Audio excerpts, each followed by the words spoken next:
Entitled Aunt gave my baby a piercing without asking. Yes, it's exactly what it sounds like. I, 26F, had my first baby girl 3 months ago. We've been really cautious about visitors, basic hygiene, no kissing, you know the drill. My aunt, my mom's sister, came to visit last weekend. She's always been overbearing. She kept talking about how cute my baby would look with earrings.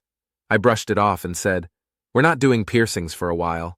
Maybe when she's older and can choose." Apparently no meant ask forgiveness, not permission. I went to take a shower while my mom and aunt watched the baby. When I came out, my daughter was crying and I saw the tiniest glint of gold on her earlobe. My aunt proudly said, "Surprise! I used my friend's gun kit. She barely felt a thing." I lost it. I told her she had no right. My mom was horrified too. She had no idea this was going to happen. We took my daughter to urgent care just to make sure there was no infection. I called my aunt the next day and told her she's not allowed near us for the foreseeable future. She cried to my mom about how kids these days are so dramatic and that she was trying to bond with her niece. "No, you violated my child's body without consent. That's not bonding, that's assault." "Sure, here's your prescription." Cross-posted on malicious compliance, was told it fit here better. This was several years ago. I worked at a retail pharmacy with a drive-through. Everyone hated the drive-through. It was 2 lanes, one person manning it, and was almost constantly busy. Besides that, people were horribly rude. I had one guy who would ask for his receipt, then crumple it up and throw it back through the window. People also don't understand how pharmacy works. That's fine, they don't do the job. But would just lash out at us for things completely out of our control, no matter how we tried to explain or help. Anyway, I was doing the drive-through. It was crazy busy, and I was constantly running around grabbing prescriptions, answering 2 phones, and sending drugs out with little to no help. Super stressful. Well, this lady pulls up in the second lane, losing her shit. It's been a while, so I don't remember what it was about. I stayed calm and was very polite, but she was frustrated and screaming at me through the phone. Now, you know those little boxes that come down at the bank drive-through? Or the tubes? We had a similar system. The first lane we had the window, the further lane we had the box. From inside we could set the height that the box stops at. Truck for taller cars, higher windows. Car for average height windows. She pulled up in a normal sedan. I finished her transaction and told her I was sending her meds out, then set the phone done. I could still hear her screaming through the window from across the first lane, so I hit truck and sent the box out to her. It was so satisfying to see her get a little humbled when she had to straight up get out of her car to reach her meds. P.S. Please just be nice to people. It's not hard. The people who were nice made my day so much better. It does make a difference between being neutral and being kind. I can still hear my kid's voice in my head. The other night, my kid climbed onto the couch next to me and said, "Dad, you smell funny like wine." And I laughed it off in the moment, but inside it felt like my chest caved in.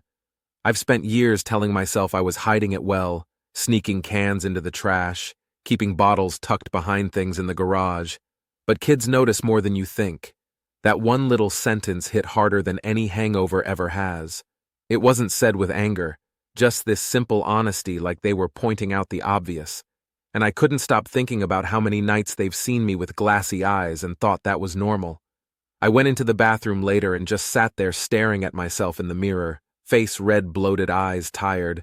And all I could think about was how I've been lying not just to myself but to them too. I don't want their memory of me to be some drunk who couldn't put it down. I've been trying to keep myself busy since then, writing things down in SoberPath, https://apple.com/ca/apps/soberpath/ID 67467354008. Reading at night instead of pouring another drink. But I can't shake those words. You smell funny. It's the most honest thing anyone said to me in a long time, and I don't ever want to hear it again.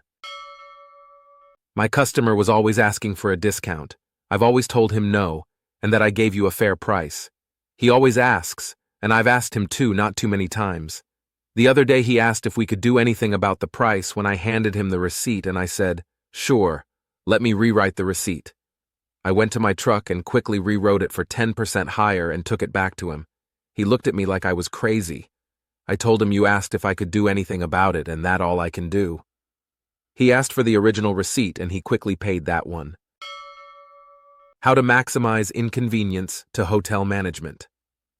Counting transfers and flight time, it took me and my father 18 hours to get to NYC. We arrived for check-in and saw some loud Germans at the counter complaining about their rooms and being obnoxious about it. My polite, small Brazilian butt waited to get attention from someone, opened a smile, and politely asked for my keys.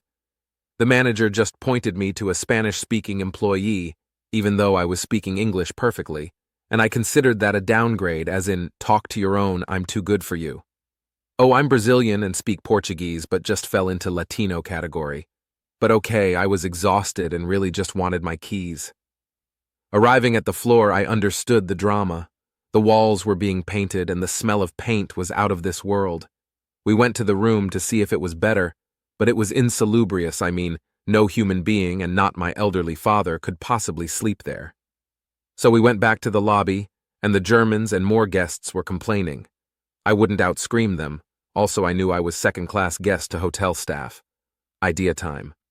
Went to the largest sofa in the main lobby, opened our suitcases on the floor, made a point to be as messy as possible, spreading our coats and objects, took off my shoes and my father's, took off all shoes from luggage and made a beeline crossing part of the lobby so that people would have to walk around them, took off our socks and put them to dry on top of the leather armchairs.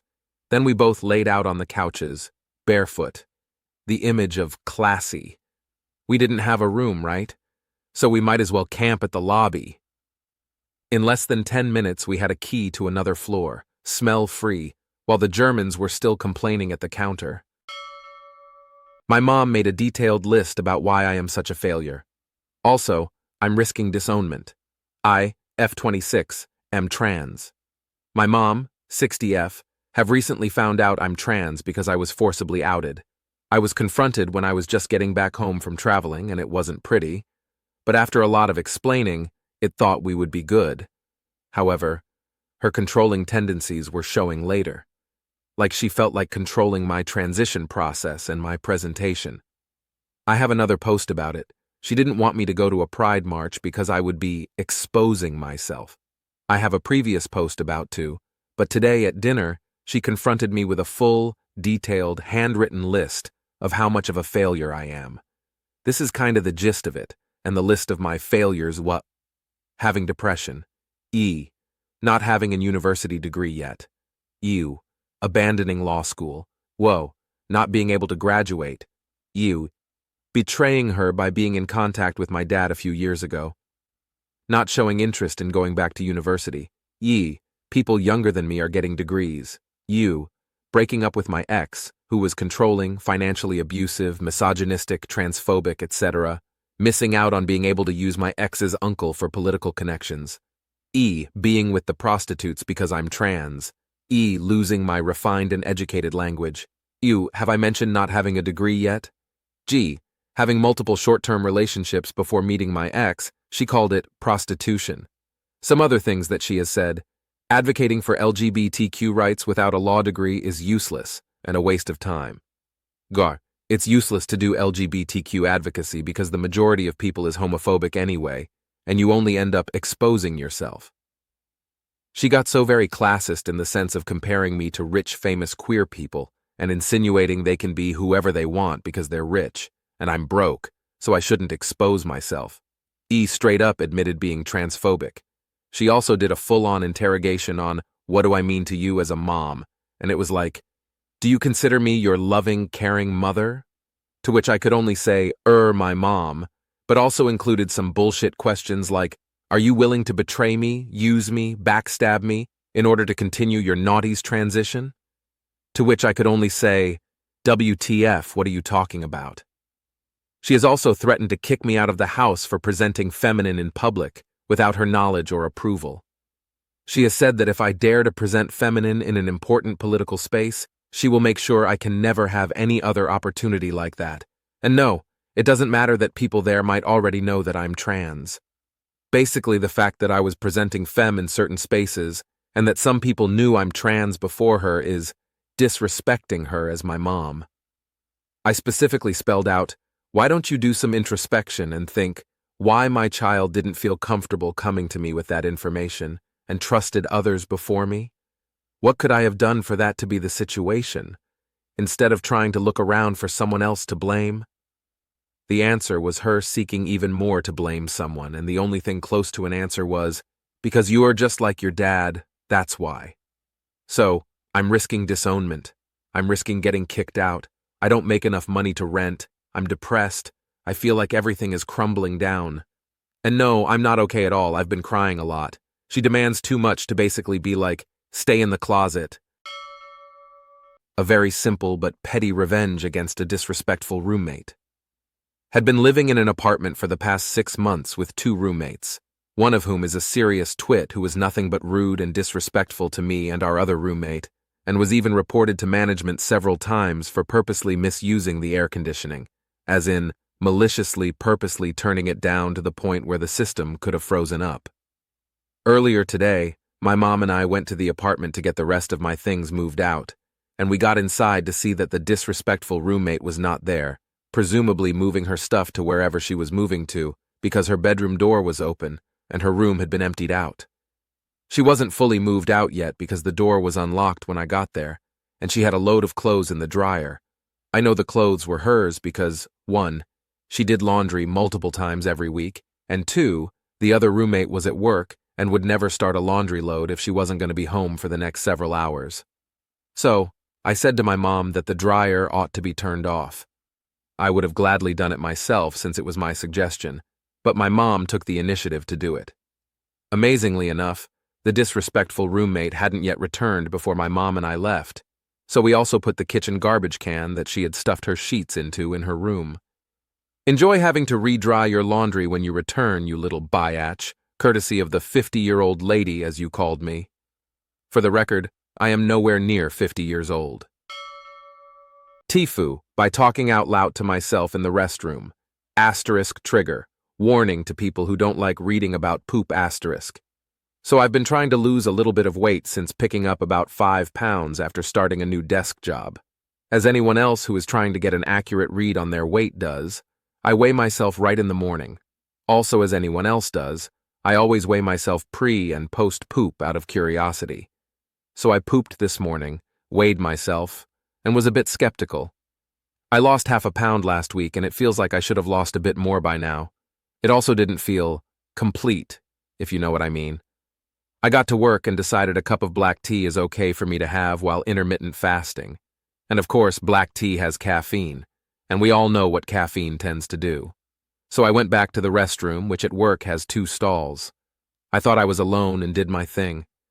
I looked down and said to myself out loud, I knew there was more. That's at least a half-pounder right there. I flushed and exited the stall to wash my hands, and then I heard another flush. A woman exited the other stall and waited behind me to use the sink. I couldn't bring myself to look up because I knew I would make eye contact in the mirror. I rushed and left without drying my hands. Now, I'm not even sure who it was that heard me. I'm paranoid any whispering I hear is my coworker telling everyone about my half-pound miracle in the restroom. I think I may feign illness and go home early today. TLDR. Made a poo. Was heard by who? Exclaimed at the size and have come to rue. Vague costume dress code for Disney College program participants. Back before the COVID pandemic, I was participating in the Disney College program at the Disneyland Resort in Anaheim, California. The program director sent out an email to all of the participants 2 weeks before the end of the program, providing details regarding the end-of-program celebration. We were all expecting a casual dress code, since this would be the conclusion of our time working at the Disneyland Resort and would take place inside California Adventure Park after hours, instead of the mid-program celebration that took place in the Disneyland Hotel ballroom. However, the email informed us that due to the celebration taking place in front of Guardians of the Galaxy Mission Breakout, we were expected to wear Galaxy Retro attire. Even though a few sample photos were attached, showing people wearing silver face paint and mid-century skirts, we were all very confused about what exactly Galaxy Retro was, or how we were supposed to put together an elaborate costume in less than 2 weeks. Keep in mind that despite the Disney College program being marketed toward up-and-coming young professionals, we were all poor college students, working full-time in a busy, hot, exhausting theme park and living in crowded apartments with our fellow participants. Who had the time or money to scrape together a Galaxy Retro outfit? Not me, and apparently almost no one else either. So my 4 roommates and I hatched a plan. We visited a local screen printer and asked them how long it would take to print 5 custom t-shirts. We were told that if we were okay with plain white text printed on just the front of 5 plain black t-shirts, one for me and one for each of my roommates, then they could complete the order within a few days. The text on each t-shirt read, "Sorry, this is the best I can do for Galaxy Retro." The total cost of the custom printed t-shirts was around $25, $30. We showed up at the end program celebration wearing blue jeans and our custom black t-shirts, and insisted on taking a selfie with the program director herself. Thankfully, she had a sense of humor, and realized her mistake when pretty much all of the other college program participants wore whatever they wanted, instead of Galaxy Retro. Because, after all, no one cared about dress code when it was literally the last day of our employment at Disney. Got guilt-tripped over a tip, so I left 10 cents instead. I work in custodial at a resort. I clean puke, piss, shit in both guest and employee bathrooms, including the ones the bar staff use. One day after work, I went to the resort bar, not a sit-down place, and bought a $9 pre-made drink. The bartender just poured it over ice with a bit of oat milk. I didn't tip. I usually don't for counter service, especially when the food drinks are already overpriced. As I was waiting, I saw her glance at the receipt. Then she turned to me and said, "What department are you in?" I said I work in cleaning. Then she hit me with, "Well, it's really important to tip because it goes around." I was honestly shocked. It felt super passive-aggressive and like she was calling me out. I didn't even order food, just a drink she poured from a bottle. I don't believe tipping should be treated like an obligation, especially when I do some of the dirtiest work at the resort and don't get tips myself. So later that same day, I went back and ordered another drink, and this time, I tipped exactly 10 cents. Not out of malice, but just to make a point. If you're going to shame me for not tipping, I'll still tip, but on my terms. Ever since then, she's been cold toward me and avoids talking to me. But I have no regrets. Don't guilt-trip the janitor. We've seen too much. Edit. A lot of people are confused about the "it goes around" comment she made.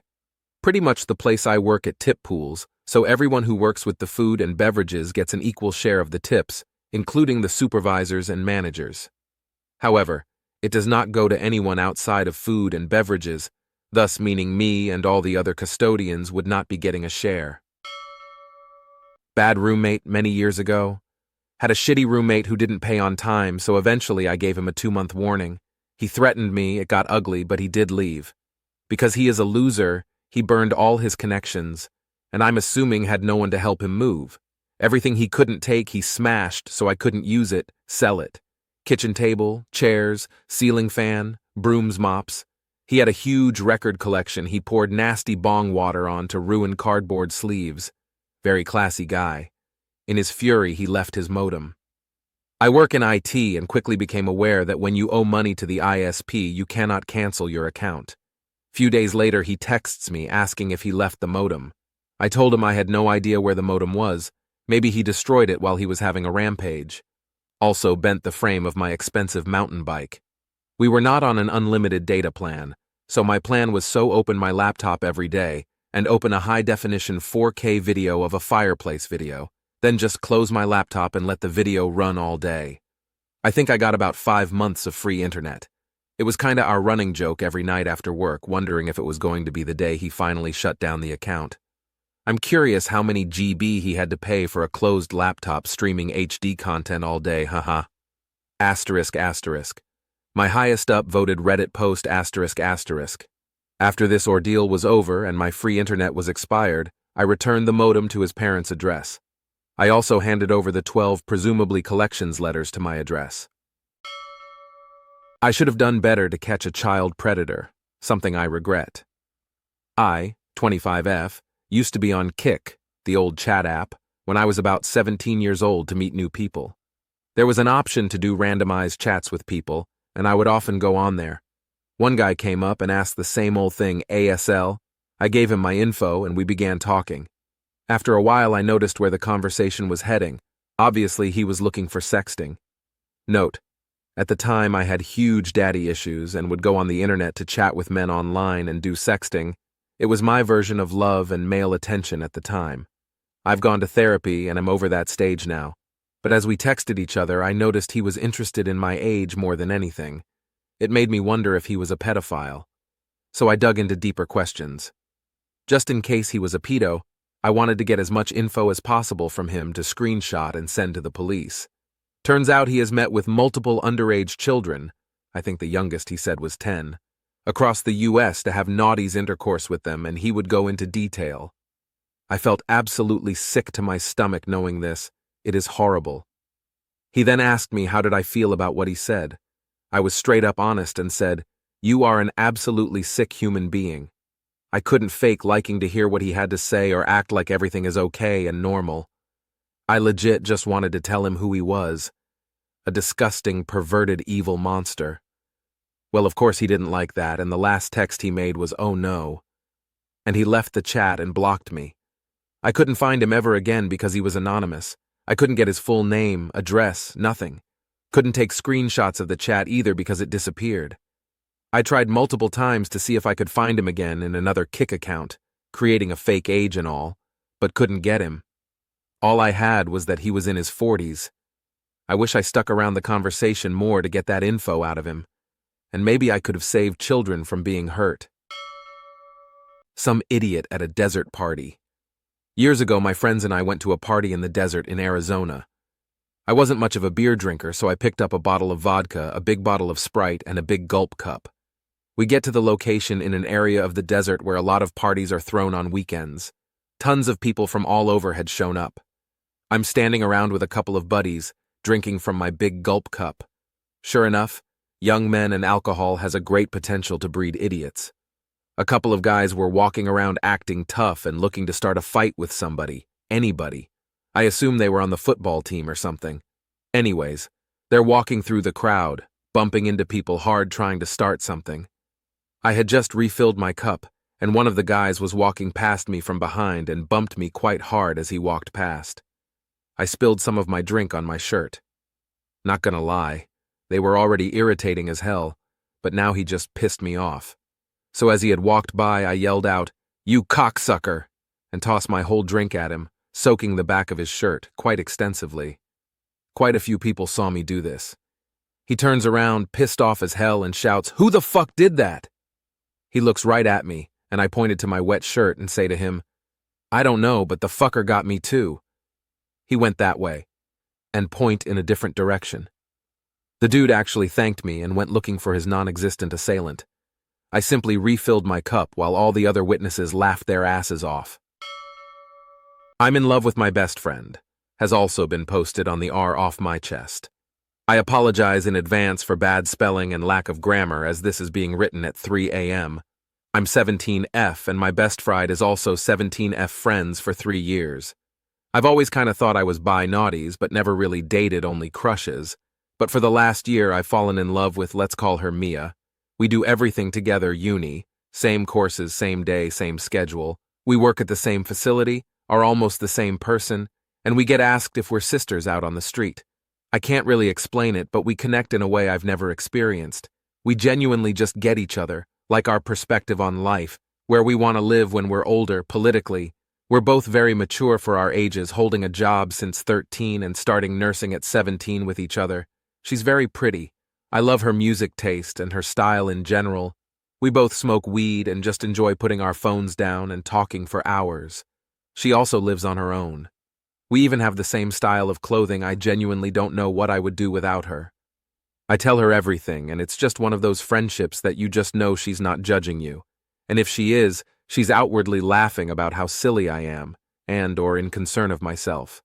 The thing that I'm not sure if she's bi, and I don't want to jeopardize my friendship with her. We've never been in a fight. We also both do not want kids. We always just find a way to laugh at everything. Sorry for the ramble, but what do you guys think I should do? Edit. I'm planning to get drunk with her on Saturday and will probably tell her how I feel. Can always try and blame it on the alcohol. Demoted myself and left him stranded. Obligatory first-time poster, long-time lurker. I worked at a company a few years back and had an amazing manager. He was efficient, supportive to everyone, and all-round decent. But due to him being so good, the company wanted to mose him to a store to help pick that place back up.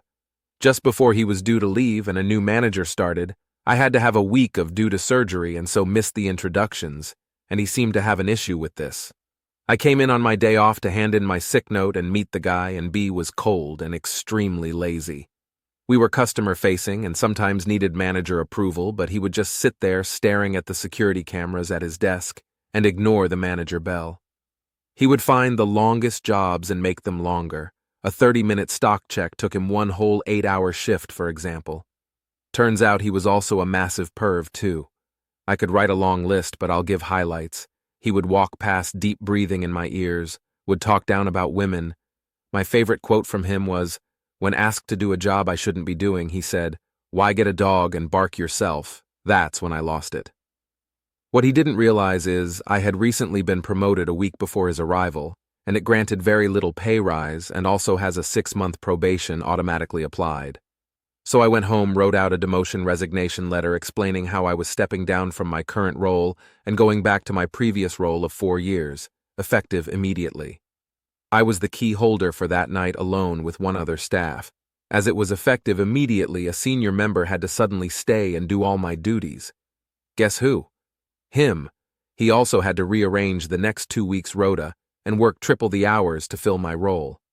I also spoke to the regional manager that week and asked to be moved to another store, and if he refused, I would go to the police for naughties harassment, and I had a long list, and we had cameras. I was moved a week later. Edited to add he was fired as he was caught having naughties in the customer toilets. Also, I didn't go to the police as the police wouldn't have taken it seriously. I was already refused to be heard on a rape case. They would have laughed me out the station for naughties harassment case.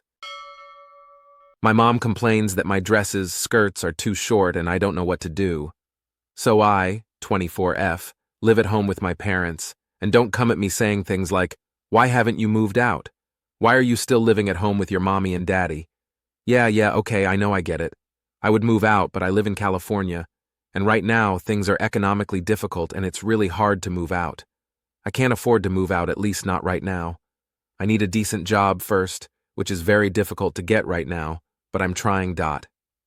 Since it's summertime, I've been wearing lots of dresses. I wear mostly dresses during the summer and leggings in the winter because I hate jeans. Anyway, right now the weather is hot, unbearable. I love wearing skirts and dresses because I'm a very feminine woman, and it's one of the ways I like to express my style. But however, from time to time, my mom is always pulling me aside and telling me to be careful whenever I bend down because my underwear shows, even though I try to be as careful as possible, fixing my skirt, dress, pulling it down each time I stand up because my dad is watching. Or, what if your brothers see you like that? And I do house chores every day, sweeping, mopping, putting things in the fridge, so I have to bend down at times, and she's always telling me that my underwear show every time I bend down, even though I try to be as careful as possible. I don't even realize it. Sometimes, maybe that could be why, but I try to be modest as possible. A lot of dresses I own are knee length.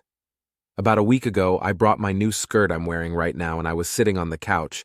At some point, I did stand up to plug in my Chromebook charger to charge it, and then I went to the bathroom.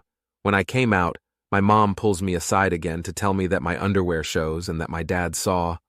I got a little irritated, I admit. It's not like my dresses and skirts are thigh or butt length. I try to be as modest as possible. I fix them, they ride up when I stand, sit, bend, etc. And for her to always be telling me this frustrates me a lot. It's starting to really bother me a lot last time we got into an argument over a dress I was wearing. I like to wear dresses, skirts, rompers in hot weather, and for her to always be pointing out how short underwear showing my outfits are puts my confidence down. I'm a little sad as I type this. It makes me feel like I shouldn't be able to wear them. So what should I do? Should I get some longer underskirts for her to shut up? I love my mom, but sometimes she makes me lose my wits. The door on the garage goes up and down, up and down. The door on the garage goes up and down all through the town. Well, night. Back when my kids were in middle school, we had a really horrible neighbor whose complaints would take volumes to document. First on his list was how the neighborhood kids made noise while playing football in the muddy, vacant lot across from his house, which I suppose was annoying, but was also none of his effing business. We mostly endured his daily tirades, but things came to a head when he started calling the cops on the kids and got them informally trespassed from the property.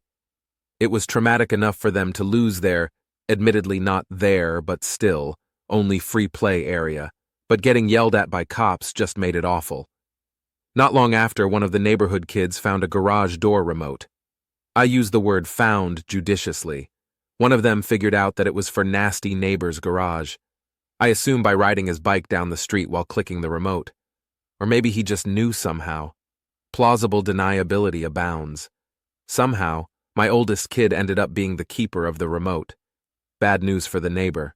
My kid should be the poster child for this subreddit. For the next few weeks, he'd open the neighbor's garage around 2 a.m. every night. That alone would qualify as petty revenge. But what I haven't mentioned yet is that our neighborhood had a raccoon problem, and the neighbor kept his garbage in the garage. Not long after the nightly garage door opening, one of the more intelligent raccoons figured out that they had been given tickets to a veritable smorgasbord. So for a while, we would get daily updates about how much and what type of trash the kids on the school bus saw strewn across the neighbor's driveway, complete with nasty neighbor shaking his fist at them as they rode past. Nasty neighbor tried to sick the cops on us, but I refused to let them speak to my kid. Not that he'd have admitted anything. The kid's a stone-cold criminal who's never broken under pressure. Eventually, nasty neighbor either got a new garage door opener or reprogrammed the remotes on the one he had.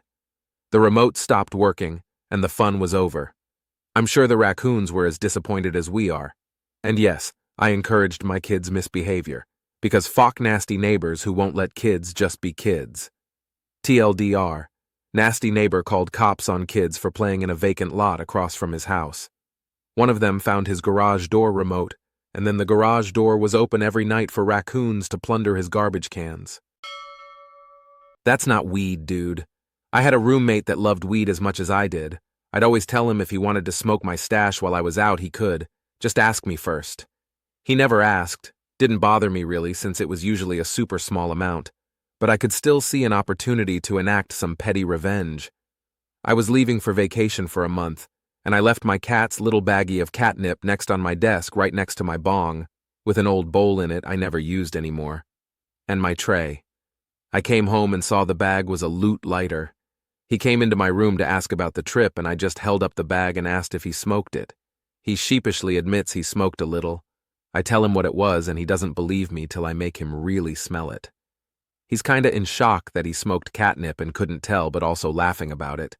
Then I let him know I left it out knowing he would smoke it. He sorta slowly stops laughing and tries to tell me that's fucked up to set him up like that.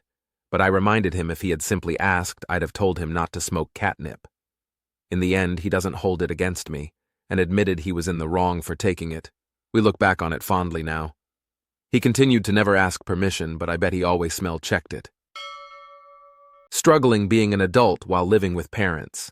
I, 30F, have lost my 20s to cancer, Hodgkin's lymphoma, the first time I was 24, the second time I was 27, 28. The first round wasn't so bad. It only lasted a year. I was still on my parents' insurance and, despite a fatigue that never goes away, I seemed to bounce back rather quickly. Plus, with my new ADHD diagnosis, I was excited to progress in life. Then, in 2022, I got hit with it again, Cancer 2.0. This one was worse. I needed an auto transplant. I won't get into all of it, but essentially my immune system got nuked and then rebooted. I got norovirus and C. diff. From the hospital, and I was immunocompromised. Needed all my shots again and had immune therapy chemo for like 1-2 years. I got a job again in 2023, but I'm like always late. Is it the ADHD, or is it the leftover fatigue? Who knows? Now, to the crux of my problem. Because of all of the issues I listed above, it remains difficult to get or keep a job with really regular hours and benefits because of my fatigue/ADHD symptoms. My insurance is $717 give or take some cents, and my mom has started treat me badly, casting aspersions on my work and constantly reminding me that she owns everything, and I have to do what she says, and if I don't like it I can move out, which would be great honestly, except oh wait, I can't because I have no damn money. She acts like whenever I'm not at work, all my time belongs to her, and DGMW I'm happy to help. I'm just growing resentful of her attitude treatment around me helping her, just the general bitchiness/impatience around everything. I never properly broke free of my parents and now it feels like I can't. My mom keeps saying I should act like an adult, but whenever I try, setting boundaries, having my own schedule, negotiating when it's her time and when it's my time, paying for various things, etc., she gets mad, and she justifies it by deciding that I'm not adulting right, that is, doing things her way, or I'm forcing her to do things on my schedule. The alternative, of course, is me doing everything on her asterisk schedule, when I think we should be able to communicate and compromise. I just have this sense that she should let me. Like, I don't know, maybe be there for support, but let me do my own thing? Isn't that how normal parents are with their adult children? I'm just going crazy. It's either A, turn my brain off and pretend I'm 12, because that's how I'm treated, or B, move out. I think there should be some middle ground in there somewhere, but I'm losing my mind. P.S. I live in a state that's really shitty when it comes to social aid. Call me at any time, I'll pick up.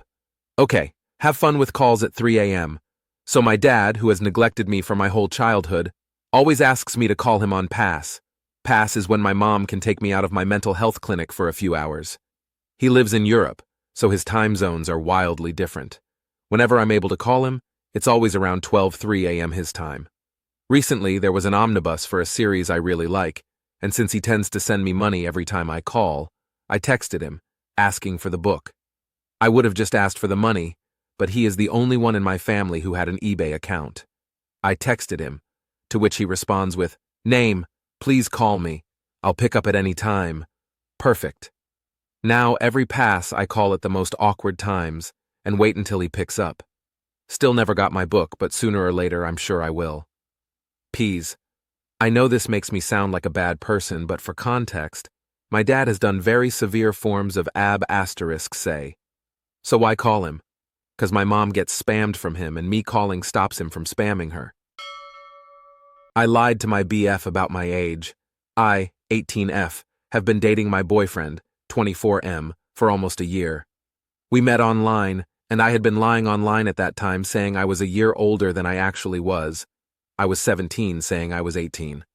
I turned 18 before we started dating, and we started dating soon after, unrelated to age, just how it happened. But he thought I was 18 turning 19, not 17 turning 18. Soon I will be actually turning 19. I had lied online for some reasons. 1. I never thought any of these friendships would turn into something deeper, so after initially lying to my online friends, I never thought to correct it. Then I met my now BF, which started out as just a friendship, so of course he thought I was a year older like everyone else. 2. The people I was talking to at the time were a year older, so me, being young, immature perhaps, and not caring, just said I was the same age as them. 3. I was never keen on revealing personal information, so it felt safer to just switch up some information to preserve my identity online. Why I didn't tell my boyfriend. As we got closer as friends in the month leading up to my birthday and the month after a year ago, I honestly did not expect for us to become such a serious couple. I wasn't looking for an online relationship, but I liked him so much and felt anxious about revealing my age. I felt so guilty, but I didn't know how he would react since we still weren't as close as we are now, and he might have thought I was really weird or something, which is understandable. As more time passed, I felt more and more anxious about revealing my actual age because I knew it would break his trust, which is such an important thing in a relationship. I never ever wanted a relationship built on a lie, ever. It just happened that way, and I was in over my head before I knew it. He is such a good guy and has strong values. I knew I could only expect a bad reaction, and I was really worried. Still, I always wanted to tell him. I just kept putting it off selfishly because of that worry and anxiety. It's been so long, I can't help but feel like I ruined things. I know I need to tell him, and I've been planning how to and trying to muster the courage to these past days. We are just closer than ever. I love him so much, and we both see a future with each other and are so in love. I feel so bad. Scan every item individually. Okay, boss. I once worked at a big box retail store where management loved making up random rules to boost productivity. One day, our floor supervisor decided we were no longer allowed to scan full cases of items. We had to scan each individual unit, even if there were 24 identical cans in the box. His reasons? Inventory accuracy. I pointed out that the system already accounted for cases properly, and this would slow down stocking. He just said, "Don't care, one at a time. That's an order." We began doing it his way, and it went well because we didn't really get a lot of same items that day. However, on my next shift, I got a pallet of canned corn, 96 cans in 4 large cases. I cracked open every case, scanned each can one at a time, and placed them carefully on the shelf like I was arranging fine china. It took me about 40 minutes to do what normally takes 10 minutes. I did this for every similar item the whole day. By lunch, the back room was a disaster. The line of carts waiting to be stocked had tripled, and other departments were short-staffed because people had to come help us. By the end of the day, the supervisor was fuming. "Why is this taking so long?" I reminded him what he said. "I'm just following your order exactly." He tried to backpedal, but I asked if he wanted it in writing that I should ignore his previous instruction. He dropped it. By the next day, Rule was gone. We were back to scanning cases. My mom made a move. I'm 45, so not exactly a spring chicken. 2 years ago, I was staying at my mom's house while waiting to move overseas. One night, she went out for a few drinks with her friends, and when she got home, she said to me, "Come in the bedroom. I want to talk to you." I never thought anything of it and went in. She was lay on the bed and said, "Come and lie here next to me." Again, no reason to not do so, I did. Then she said, "Give me a kiss." I went to kiss her on the cheek and she moved her head round and kissed me properly on the lips. Even then, I didn't think anything about it other than it was a bit strange. She rubbed my face and said, "You can do anything that you want to tonight." I'm so naive, I still didn't think what was happening. She spooned up against me and then put her hand behind her and stroked my cock. At that point, I was flustered and made my excuses and left the room. Nothing has happened since and it's never been spoken about. Is it bad that I think about it sometimes and wonder what would have happened if I had seen it coming? I read my mother's chats, IDK what to think of it. So about 5 years ago, I first looked through my mother's chats. I've always had this long suspicion because my mom talks with him just too long and it's just this feeling I had in my stomach. So one day I found my mom's phone just lying open and I decided to look through her chats. What I found out was shocking. I remember it was something about she couldn't talk with him because me and my dad were near. She somehow knew I was suspecting. And then they were calling each other bougie, a word which loosely translates to darling in our language. Then I scrolled a little up and found I love you texts. The thing is, over the years I thought about this so many times that the line has blurred about the I texts part. The others I am sure of. She regularly deleted texts, and I have never been able to look at my mom the same way again. P.S. It's wrong to go through others' texts. I know it's wrong now, but then I was just a kid trying to find out something I was suspecting. And no, I never told my dad. I just can't take my mom being normal in front of us, but also, yes, they still call at least 2-3 times a day, all when my dad's not home. Stuck to the script, so I did. Word for word. I, 18F, worked at a call center for about 3 months, mostly helping people reset passwords and answer basic questions. During training, they told us to sound natural and conversational. Cool. I did that and got great feedback from callers. Then we got a new supervisor who flipped if we didn't read the script exactly as written. She said, "If you deviate even slightly, you'll be written up." Okay. Next call, a guy says, "Hey, my account's locked. Can you help me real quick?" I respond, robot mode. "Hello, thank you for calling. My name is Name, and I hope you're having a wonderful day. How may I assist you with your technical concern today?" He paused and said, "Are you serious?" I kept going exactly word for word, even the weird fake empathy lines like, "I completely understand how frustrating this unique situation must feel." Mid-call, my supervisor walked by and actually stopped to listen. She tilted her head, looked confused, and asked after the call, "Why were you talking like that?" I just said, "You told me to stick to the script." She didn't have a comeback, and funnily enough, the next day, she told our team, "Okay, just make sure you cover the key points. You can be natural again." When I was 18, I was groomed by a pervert, and it still haunts me. He was 28. We actually met when I was 17, and in a pretty turbulent time in my life. He convinced stupid, naive me that as long as he didn't hurt kids, there was nothing wrong with his feeling around them. He would make comments about little girls to me. He would call them kittens, or LOL1S. There was a time I wore my childhood nightgown for him. It makes me want to throw up thinking about it.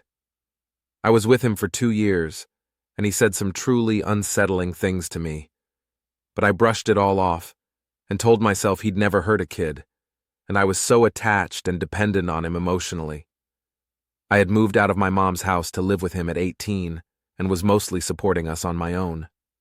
Unrelated, but one time after a fight, I came out of the bathroom to him holding a knife to his heart. I feel like I was manipulated into thinking his feelings were okay to have without going to a therapist, that the things he said were okay as long as they weren't acted on. 10+ years later, and the things he said echo as intrusive thoughts in my head. It makes me sick and full of regret for being with him at all. My mom wanted me to go to school so I could be her divorce lawyer. I don't feel like writing much today, but wanted to tell this. Right after I graduated from high school, I went to law school. I was excited, and my mom even more. I did well on my first year. I was even praised by professors and classmates. Everything seemed like could go well. However, the second year was harder. My mind was so tired, and I started to do not so great. I went from excellent to good to average to a disaster. Every bad grade made me spiral and depressed, and the more depressed I got, the worse I was doing at university. My mom was not well, telling me that if I didn't do well, I would be a failure in life, just like my dad. I stopped telling her how I was doing or what my grades were. She didn't stop there, though. She managed to make a friend of hers, who was a math teacher at the same university, to look into the system and get my grades, and she exploded at me. This started a long period of nearly daily screaming matches, and I was way too depressed. I ended up repeating my second year, which was terrible. I was ashamed. I tried to be a ghost in the classroom, stopped doing anything extra, and was just so very depressed. The situation with my mom got way worse, as I was clearly not doing well in any sense. I ended up repeating that year again, so I was no longer allowed to sign up to the university. This is the start of my mom calling me a failure for years, and comparing me to literally anyone who is younger than me and already graduated from uni. Now she is even comparing me to children doing robotics in their school with a government plan, just to point out that I failed in life. Now, for the title. My mom was cheated on by my dad when I was a child. It was a very traumatic experience because my dad got very violent. My dad is still living with his affair partner, and she made sure to gold dig all she could with my dad. My dad even got put her on law school in another state, and she became a lawyer. I should have said earlier that my dad is a very well-known, very successful lawyer where we live. My mom rages at the fact that my dad had put her affair partner in law school and takes it on me, saying that why I couldn't do it when that boy did it. Besides all of this, my mom had never divorced my dad. They had been going back and forth for years. I usually say that is because none of them would agree on a divorce term that wouldn't be something like leaving the other one on the street. Also, my country's stupid laws have some fault. At the time, you needed to prove you were separated and no contact for at least 2 years and other shit like that. Well, 15 years went on and no divorce. Until last year when my dad used a relatively new law that allows one-sided divorce for lack of affection, and they finally got divorced, mostly because my mom could not legally challenge it. But there still need to be a trial for the marital properties that still haven't happened. In the divorce lawsuit that we received, my dad's affair partner figured as his lawyer, and my mom was raging. Here is where she said, "If you had finished law school, you could have been my lawyer." It's not the first time my mom have said this. In fact, she used to say it quite often when I was at uni.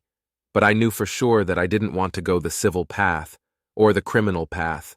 Because I didn't want to deal with other people's personal dramas or to deal with criminals, I also voiced it quite often.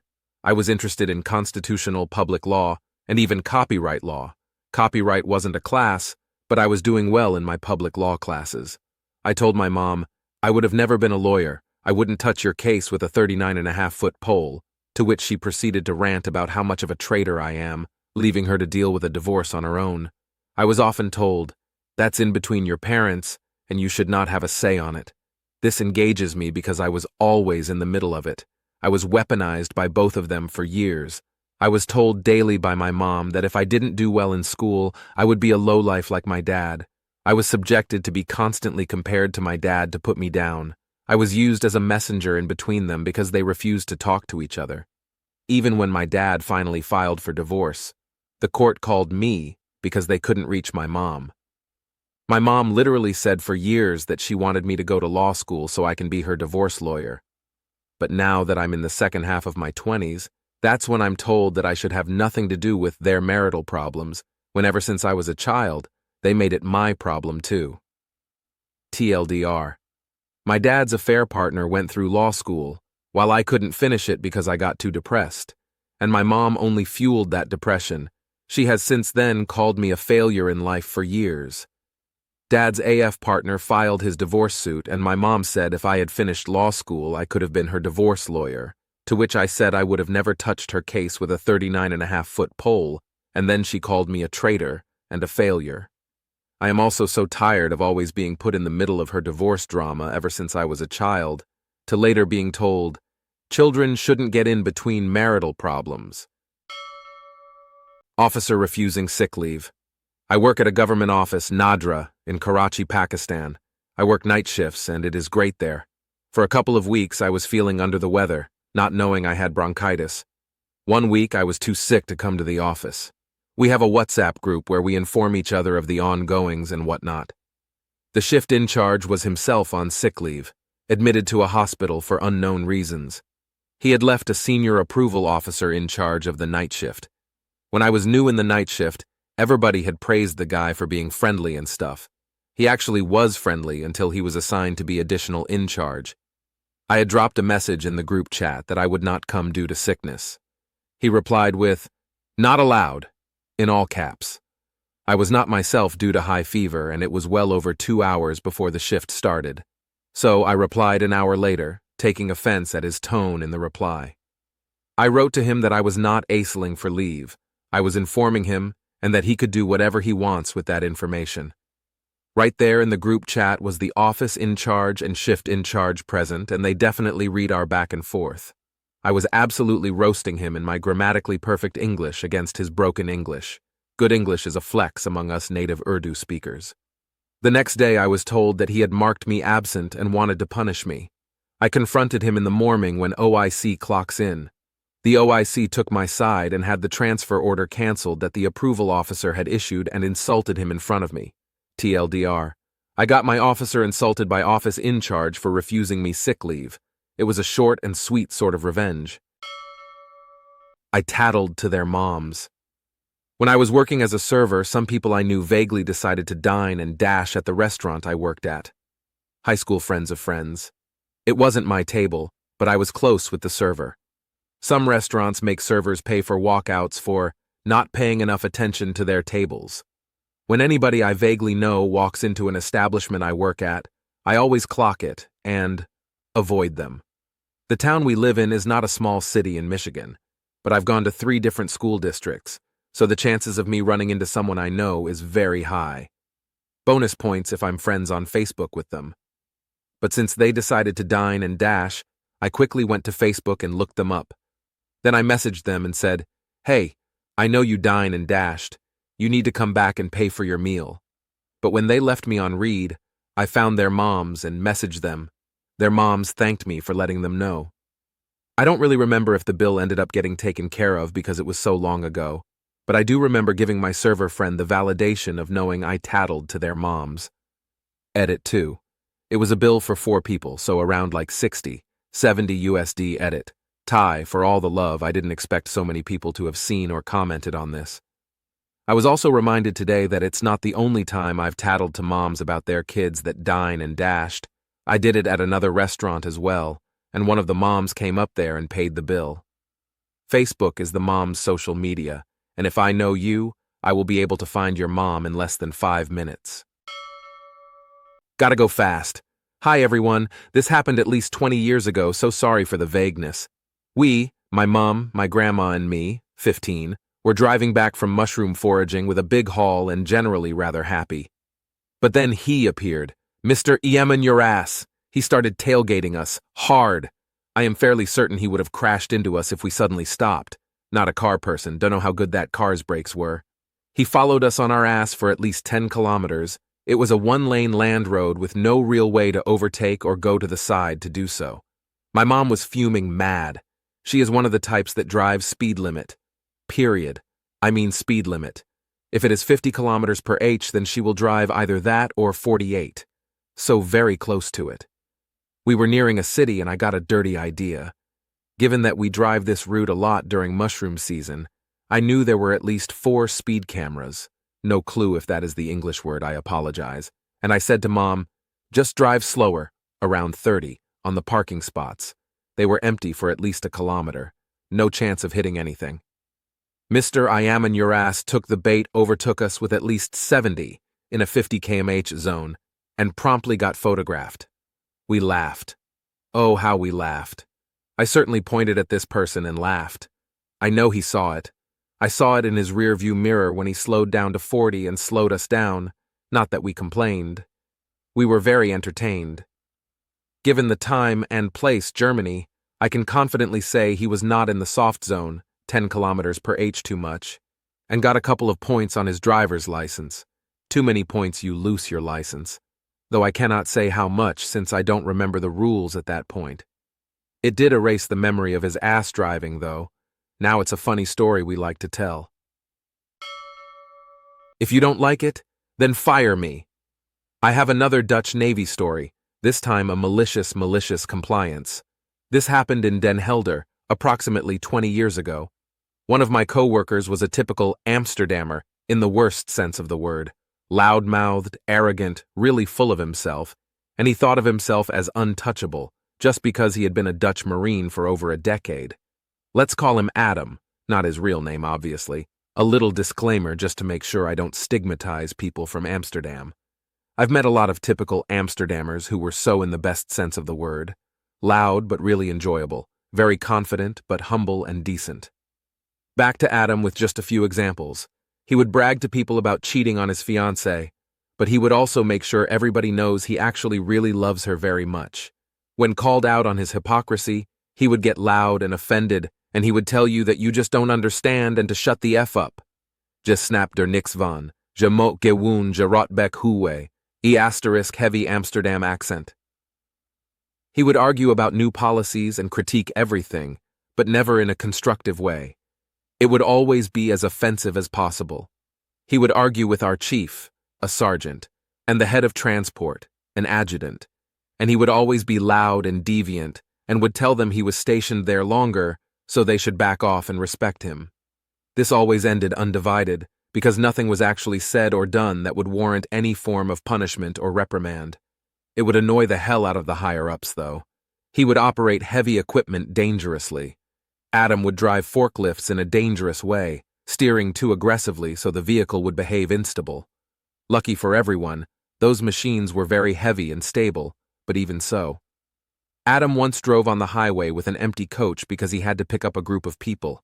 He put the vehicle on cruise control, got out of his chair, stood next to the steering wheel holding it with one hand, and used his phone to video himself doing just that. About 20 years ago, so low-quality video with a then-modern phone. Think Nokia/Sony Ericsson just for context. Then he would proudly tell everybody in the driver's pool about his shenanigans and show the video as proud evidence. Nobody ratted him out, but the higher-ups got wind of it, so they asked him about it. Of course, he denied everything, and the video was non-existent according to Adam, so he dodged consequences. He then proceeded by telling all the co-workers about his little talk and ended with something like, "What are they going to do? Fire me?" and then laugh. Later, he got even bolder and he got into even more frequent arguments with the higher-ups, and he started to shout things like, "If you don't like it, then fire me. Ast geni bevalt, ons la medan." Then, after he would brag about it and tell everybody they obviously can't fire him, even if they wanted to, "Ze kenne me tog ni ons lan, al sawe ze wille, wheatje." It's fair to say that the atmosphere within our unit grew tense, and it was evident that the higher-ups were very much fed up with Adam's behavior. Until one day, Adam overstepped. He got into another argument and came up with his usual bickering. Of course it got loud, and he came with his usual, "Then fire me" comment, but to his horror the adjutant responded with something like, "Great, you're fired. Now walk with me to my office so we can make it official." This went like a shockwave through the driver's pool, and we could hear Adam shouting in the office, which was a little further. His screaming started with a lot of fire. The adjutant and sergeant responded in kind. Then Adam's tone changed to a more desperate tone, and after that it got kind of silent. When he left the office, his eyes were red, and he did not say a thing to anyone. In hindsight, it was obvious that the higher-ups were waiting for a moment like this to present itself. Adam took his last PTO and vacation days, and was very docile for his last few weeks. Thing got a lot more pleasant after his departure. Disclaimer: it happened. Don't believe it? Don't read, and please go fornicate yourself. No AI.